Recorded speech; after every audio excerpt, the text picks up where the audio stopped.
안녕하십니까. 조갑제TV 시청자 여러분, 저는 조갑제닷컴의 조세별입니다. 오늘은 2019년 9월 16일 밤 9시를 가리키고 있습니다. 네, 조국 법무부 장관의 오촌 조카 조범동 씨에 대해서 구속영장이 청구돼서 지금 영장 심사를 벌이고 있습니다.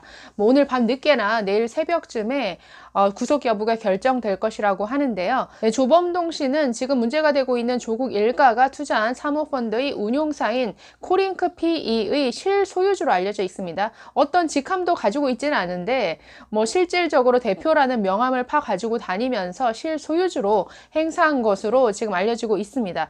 자, 이 조범동 씨에게 주어진 혐의는 어떤 혐의냐? 이런 혐의들이 있습니다. 좀 자세히 한번 살펴보시면 네, 먼저 자본시장법 위반이고요. 두 번째는 특정경제범죄가중처벌법상의 횡령, 배임 등 혐의가 있습니다. 또 증거인멸, 교사 혐의 등으로 지금 구속영장이 청구가 됐습니다. 네, 관련 혐의를 조금 더 자세히 들여다보겠습니다. 첫 번째, 자본시장법 위반 관련해서는 자, 보시면 조국 법무부 장관 일가의 펀드 투자 납입액을 금융당국에 허위로 신고했다.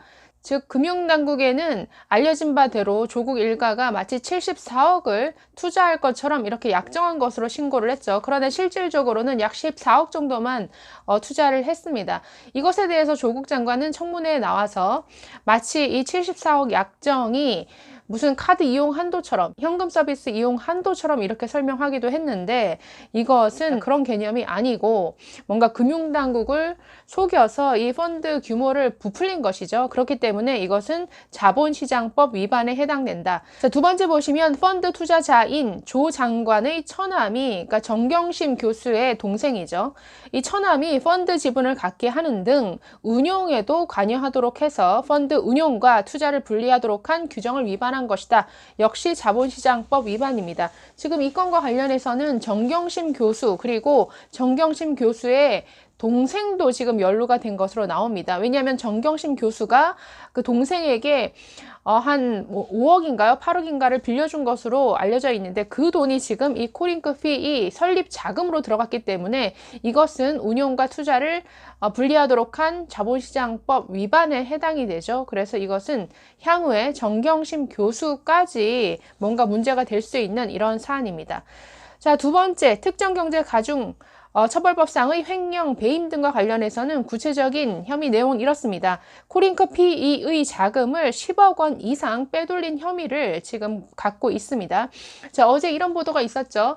10억 정도의 수표, 즉 웰스 CNT로부터 받은 이 수표가 사채시장에서 현금화되어서 어디론가 흘러 들어갔다라는 보도가 있었는데 그것을 말합니다. 이 조범동 씨가 웰스 CNT에 투자한 이후에 그 돈을 수표로 지금 받아서 그걸 어디에 썼는지 지금 오리무중인데 지금 그것을 추적하고 있죠. 어쨌든 이것은 횡령, 배임에 해당된다. 이뿐만 아니라 횡령과 관련해서는 더 많습니다. 이 조범동 씨가 외국으로 출국하기 직전에 이 사모펀드의 주식을 담보로 해서 상상인 플러스 저축은행으로부터 약 20억 이상을 주식담보대출을 받은 것으로 나옵니다. 이것은 명백한 횡령입니다. 왜냐하면 다른 사람이 투자한 돈을 담보로 해서 대출을 받았기 때문에 이것은 명백한 횡령에 해당되겠습니다.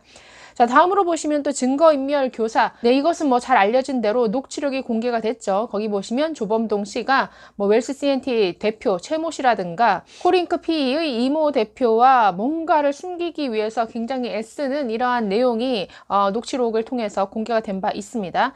뿐만 아니라 조 장관의 국회 기자간담회 그리고 인사청문회를 앞두고 펀드 운용 보고서를 급조하도록 지시한 이런 혐의를 받고 있습니다. 전부 증거인멸 교사에 해당된다. 자, 그래서 이 세 가지 혐의로 지금 기소가 되고 구속영장이 청구가 된 상태인데 글쎄요, 결과는 기다려 봐야죠.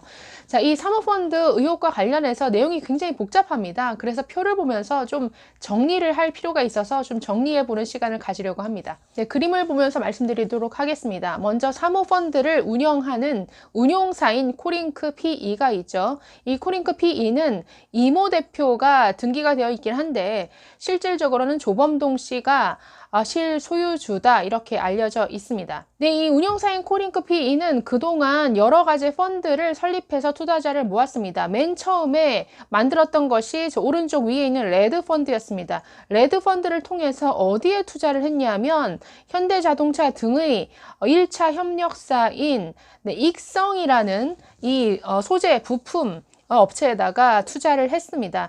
이 익성 잘 기억을 하십시오. 이 익성이 왜 중요하냐면 지금 이 코링크 PE가 운용한 모든 펀드를 통해서 이 자금들이 최종적으로 흘러 들어간 곳이 지금 거의 익성으로 좁혀지고 있습니다. 그래서 이 익성이란 업체 기억을 해 두시고요. 나중에 다시 설명을 드리도록 하겠습니다. 자, 그래서 첫 번째 레드 펀드를 통해서 여기에 투자가 됐고, 두 번째가 블루 펀드입니다. 역시 잘 알듯이 조국 장관 일가의 돈이 여기에 몽땅 들어갔죠. 그래서 정경심 씨 뿐만 아니라 뭐 처남까지 해서 13억 8천만 원이 지금 블루 펀드에 투자가 됐고, 여기에 또 10억이 추가적으로 코링크 PE 자금이 투입이 되는데, 이 자금은 익성으로부터 받은 것입니다. 즉 익성으로부터 전환사채로 받은 10억 원이 이 블루 펀드에 같이 들어가 있습니다. 그래서 13억 8천하고 합치면 23억 8천이겠죠. 이 23억으로 웰스 CNT라는 가로등 전멸기 제조사에 투자가 됩니다. 자, 그래서 블루 펀드가 조성이 되고 이 블루 펀드는 웰스 CNT에 투자를 했다. 자, 그런데 희한하게도 이 웰스 CNT가 투자받은 금액 23억 중에 13억 원은 나중에 또 익성 관련 기업으로 또 흘러 들어갑니다. 즉 익성 밑에 익성의 자회사 IFM이라고 있는데요. 역시나 2차 전지에 들어가는 음극재를 판매하는 이런 업체입니다. 이 익성의 자회사로 13억 원이 흘러 들어간 것으로 지금 알려지고 있습니다. 그렇기 때문에 블루 펀드를 통해서도 지금 뭔가 자금이 익성으로 흘러 들어가고 있다라는 것이죠.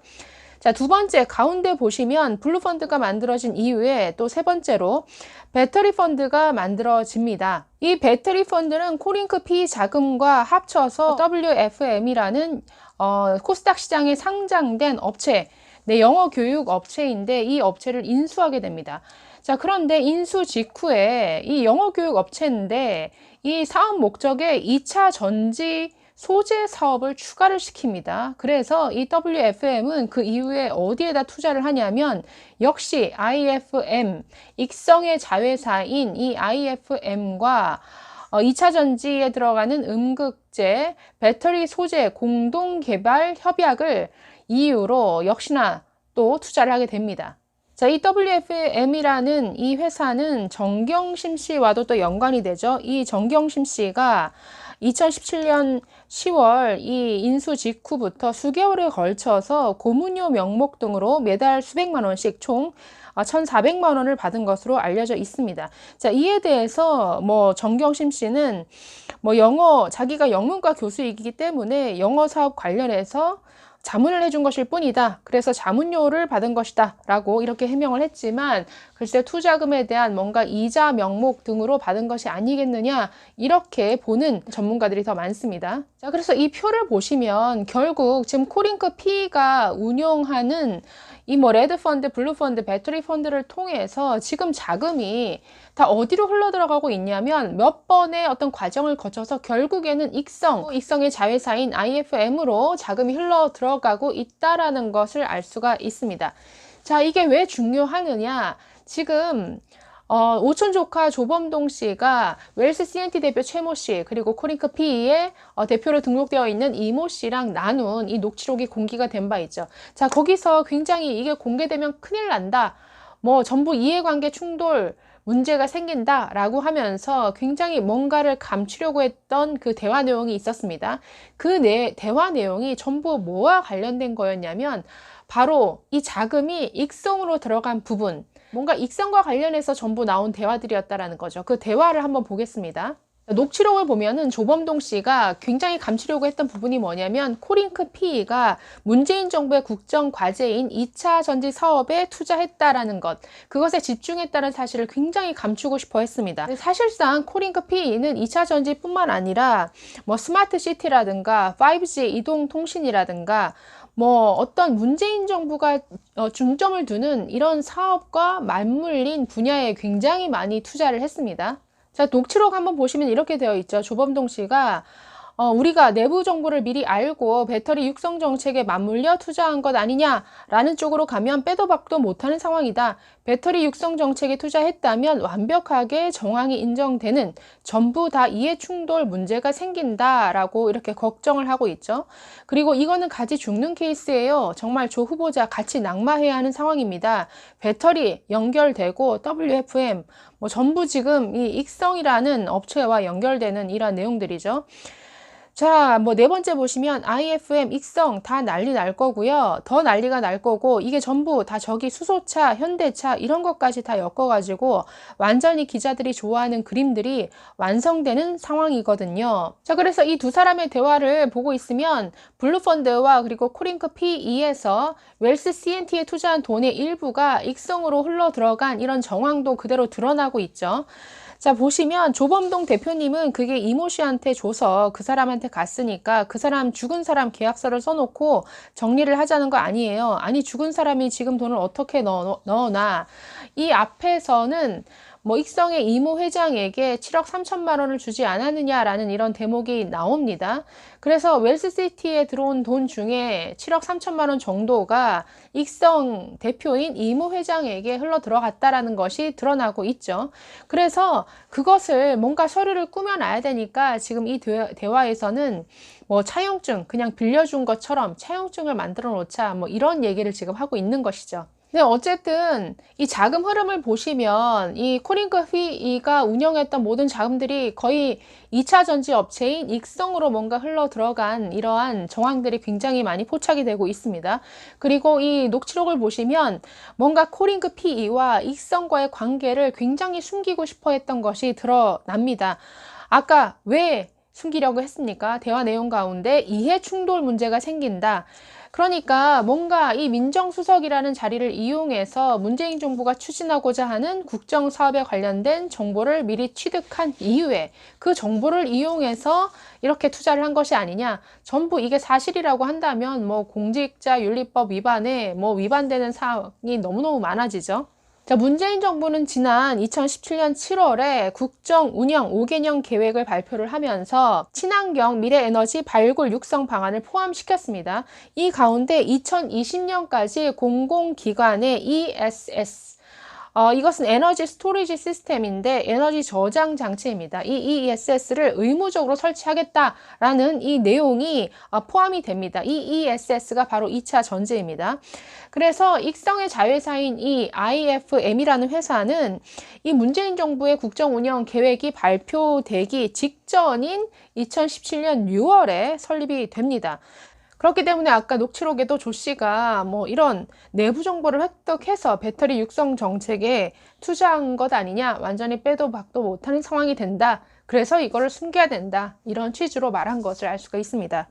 자, 그래서 앞으로 이 사모펀드 문제는 굉장히 복잡한 것으로 보이지만 결국에는 뭐 여러 루트를 걸쳐서 코링크 PE가 이 굴렸던 자금들이 정부 아주 여러 루트를 거쳐서 결국에는 지금 익성과 그 자회사인 IFM으로 뭔가 흘러 들어가는 이런 정황들을 볼 수가 있습니다. 물론 이 외에도 각종 이 문재인 정부가 운영했던 다른 국책 사업에도 추진이 됐습니다. 그렇기 때문에 앞으로 이 문제는 이 자금이 정말로 여기에 들어간 것이냐, 그리고 이렇게 흘러 들어가는 데 있어서 투자가 되는 데 있어서 사전에 조국 전 민정수석으로부터 뭔가 관련된 정보를 빼낸 것은 없느냐, 여기에 초점을 맞춰서 봐야 될 것 같습니다. 만약에 그런 어떤 연결고리가 드러난다라고 한다면 이것은 확실한 공직자윤리법 위반에 뭐 그 기타 뭐 자본시장법 위반 등등으로 아주 크게 확대될 소지가 있습니다. 자, 그래서 이 익성과 관련된 의혹이 확실하게 드러나면 아마 이 사건은 거기서부터 또 다른 출발이 될 것 같습니다. 왜냐하면 이 익성은 큐브스라는 굉장히 희한한 뭔가 투자 업체랑도 또 연결이 되어 있고 여기에는 더 많은 것들로 뻗어나갈 수 있는 그런 의혹들이 또 기다리고 있습니다. 이것은 다음에 또 다시 한번 정리해 드리도록 하고요. 어쨌든 이 사모펀드와 관련해서 앞으로 우리가 기억해야 될 업체 이름은 익성입니다.